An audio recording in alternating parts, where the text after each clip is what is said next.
If you've made it this far into the video, thank you. I truly appreciate sharing my projects with you. This was my first time using Unicorn SPiT to add color to a project.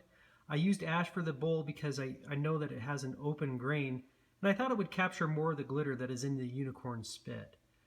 It didn't capture quite as much as I expected, but I think it ended up being more subtle and less overwhelming for the entirety of the finish. The only mishap on this bowl was that a bit of wood broke off from where it was chucked in.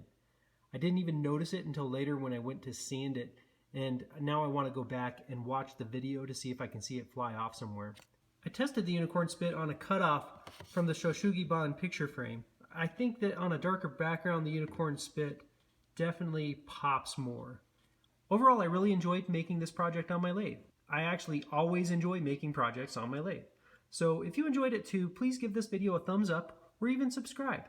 Thanks again for watching, and I'll see you next time.